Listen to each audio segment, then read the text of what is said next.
چې دا نن سبا په ښارو کې دا فوټپات دا لاندې کوي، دا د هوټل مخ دی، دا د دکان مخ دی، دا فوټپات دی، په دې باندې خلک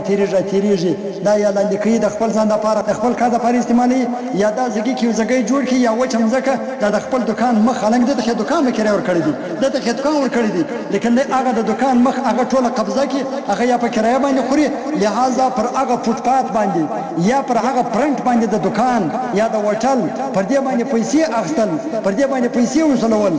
یا کرایدار په دې کې اړول او یا په خپل پر دې باندې پیسې وصولول، پیسې اخیستل دا حرام دي، ناروا دي، ناجائز دي، بلکې دا پیسې به یا د حکومت په خزانه کې جمع کیږي او یا به دا صدقه کیږي، خیراتیږي به دا به په خپل اولادو باندې نه خوري، په خپل ځان باندې نه خوري، دا حرام دي، ناروا دي. خو پر دې باندې به ما تفصیلي مجلس ان شاء الله تعالی درته کړی وای، دا یو مختصر ما درته وویل چې دا ډېر دکانداران دا هوټل والا دا فوټپات یا دا فرنٹ د هوټل د مخ چې د دکان مخ ته وای د هوټل مخ ته وای دغه لاندې کوي، پر دې باندې ځګي جوړ کړي، شنه دکان او کوکا جوړ کړي، دا بیا په کرایه باندې ورکوي، دا کرایه اخیستل لپاره حرام دي، دا هغه چا د لپاره په کرایه باندې نیول حرام دي، ناروا دي. نو خدای تعالی دې پر دې خبرو باندې عمل کولو ته فکر نصیب کړي، د موږ څخه یو بل حرامه ګټه سوي، خدای تعالی دې پر هغه باندې موږ ته معافي وکړي، ما بعد کې به کله توبه والله تعالی ته کاږو، وما علينا الا البلاغ المبين.